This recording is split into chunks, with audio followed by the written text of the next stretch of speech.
Okay, I'm looking pretty pleased with myself because I've just finished the biggest, most complex, most terrifying project that I've ever taken on. This has been super hard.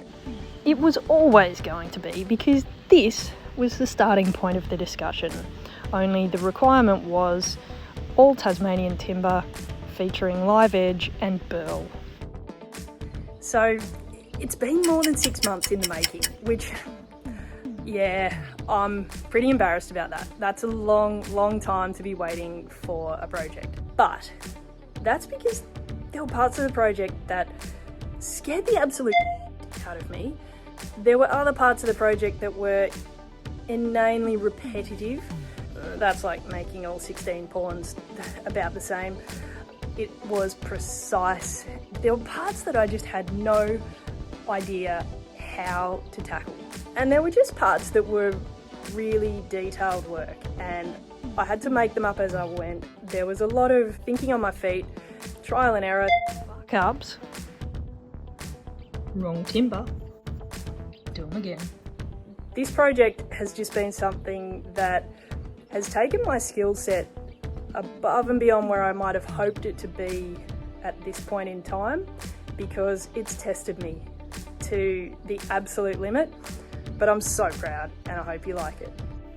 I started off by choosing pieces of figured Huon Pine and Blackwood, which would be alternated for the tiles on the chessboard. First thing was I squared off all the corners of those offcuts so that I could then start making the individual tiles. In hindsight, this was a ridiculous way to do it, and I now have a far quicker and more efficient idea in my head of how it could be done, but this is how I did it, and this shows the process and the painstaking progress as I was milling up each individual tile. Then I set about laying them out into a pattern that I was happy with. Ultimately, I decided to alternate the grain for each row and each species of timber so that it would capture the light. So that took me up to the glue up stage, which again I did row by row, keeping each row square. The excess glue made it look pretty awful here, but that comes off after running through the drum sander and then sanding down through the grits. If I'm honest, I got the board to this stage and then it stayed there for a long time because I distracted myself with other stuff, like milling up this massive burl, but that also got put on the back burner because it kind of terrified me. I moved on to making the pieces, starting with the kings. First up, I worked out the height I wanted them and the base size, then I milled up 2 pieces of Blackwood. I was kind of focusing on the design, so I took no more progress photos up until the sanding stage. And this shows partway through sanding. With the magic of television, I've skipped ahead to after the time when I've applied custom grit step 1 and 2 to this piece. I then removed it from the lathe and using a Dremel carved out the cross.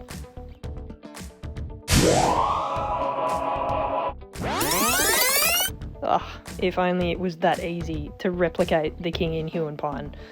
It was a case of same deal, rounding out the block, measuring using calipers to get the same thickness in terms of the different details, and then sanding, working my way through the grits up until the point where I could apply custom grit step 1 and 2. Okay, now we're back to this bit. First 2 pieces finished. Then it's on to milling slightly smaller dimension pieces, designing the queens, making the Blackwood one, and then replicating in Huon Pine so that we had the complete suite of royalty done.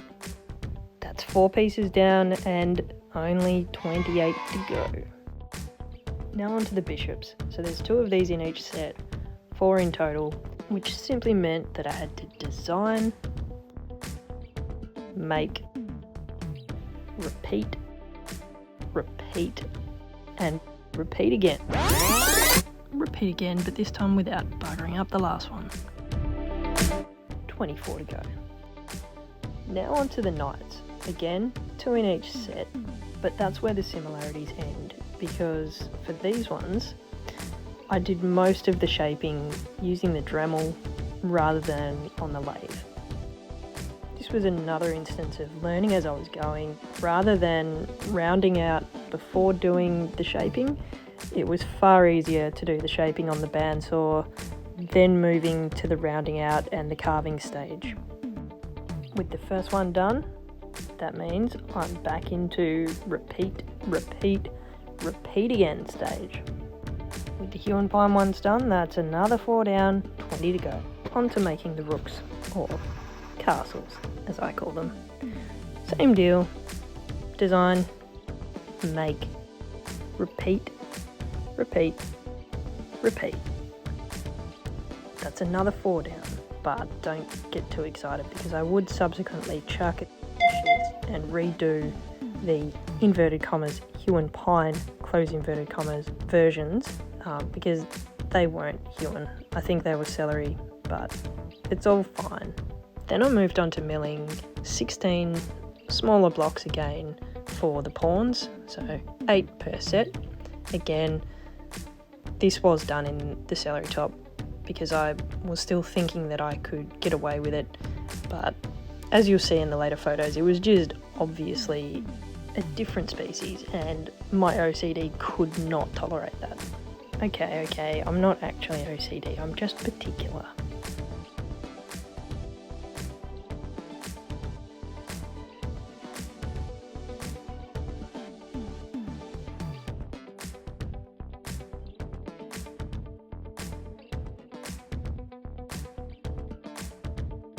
Like, why did I stack these up?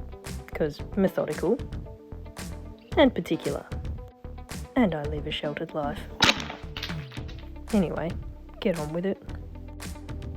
This celery top's really bugging me now, but past Bondi still hadn't cracked it at this stage. They were super pretty, but it was just that when they were up against what was definitely the Huon Pine, they were very, very different. This is about the point where I cracked it, remilled and returned everything that was not Huon. Then I'd had enough of these for a while, so I chucked them in the box and ignored them for a while. In real life, I did go on with other things at this point, but I'm just going to keep on with the pawns now because particular. And except for their little felt booties, that is all 32 pieces done. So I did mill up that burl in the end. Then it was down to cleaning up all the bark and removing as much of that as possible, leaving some pretty cool patterns. The one on the left before cleaning, right after. And with some more finishing, this will be one of the top faces. Next, I'm milling and chamfering some thin strips to do edge banding around the board. A bit more preparation on the top faces of the burl before fitting the board in place. Then I mill up some amazing Myrtle Burl for the back and the front face of the drawer. Then on to preparing the live edge, then sanding the faces. Next I'm using the router to create channels in the side and back boards of the drawer. I need channels for the drawers to slide on, as well as channels for the base of the drawer to fit into. Then on to designing, carving and sanding the handle for the drawer. Then more sanding. Preparing to do a coat of fast cure epoxy to fill the voids in the Myrtle Burl with just a hint of mica for that little bit of sparkle. Then doing a test fit of the face of the drawer. Roughly carving out an MDF base. Pretty important to test that moving parts move as they should at various stages. Nailed it. Painstakingly grinding off the excess MDF so that it's nice and flush and barely visible before, during. Did I mention painstakingly? After. That's better. Now to the cool stuff. I painted on a fast set epoxy to anything that wasn't going to be level, including the live edge burl and the sides of the drawer. This was my first time using any sort of a glass coat resin.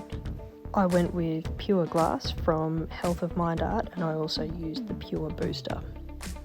My technique's probably terrible, but hey, it achieved a pretty cool result.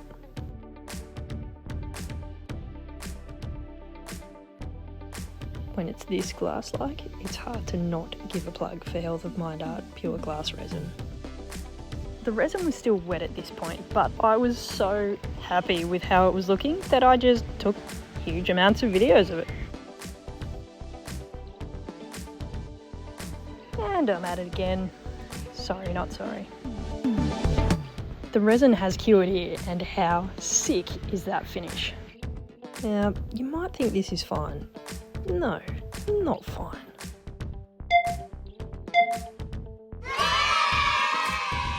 First, it's lining the base of each piece with felt.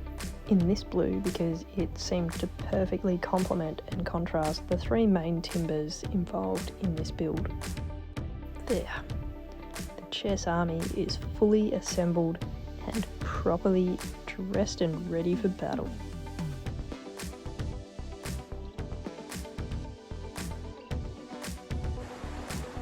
Absolutely beautiful day here in southern Tasmania today. Blue skies, lovely to see. So I just thought I'd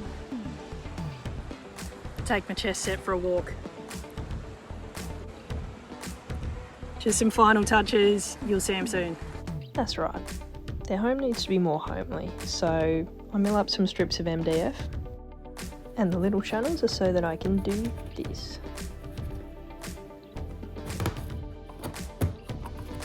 Don't even try to tell me that's not satisfying.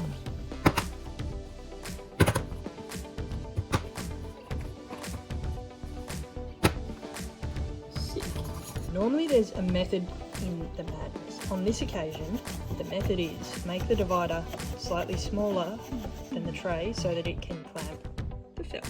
The idea here is I just want to get enough felt down in each of these little compartments so that the pieces are sort of almost cradled in the felt in a bit of a haphazard way, because I want it to look authentic.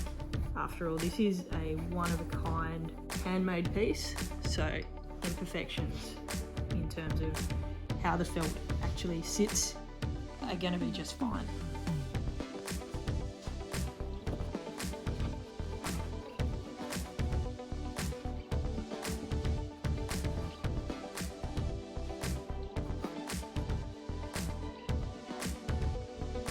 The little felted bases have really finished this off so well. It feels like a classy set now, and the pieces won't mark the board. I am beyond happy to have finally finished this project, and to be able to share it with you all is so amazing.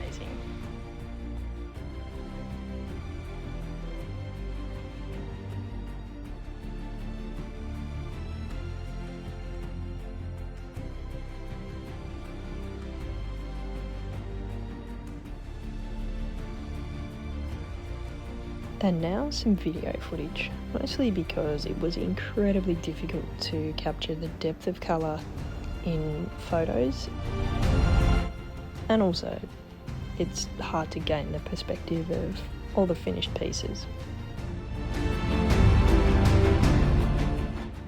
Above all else, finally finishing this project, and to the standard that I have, has left me feeling incredibly proud of myself.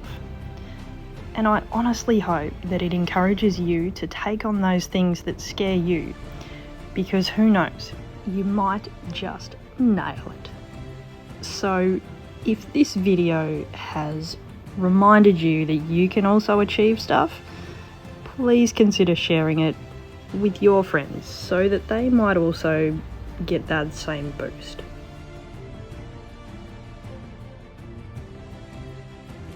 Now, if I'm perfectly honest about it, when I was contacted about this job, it wasn't immediate, but it was one of the encouraging factors in me eventually making my decision to walk away from the law and pursue a career, I guess, in making.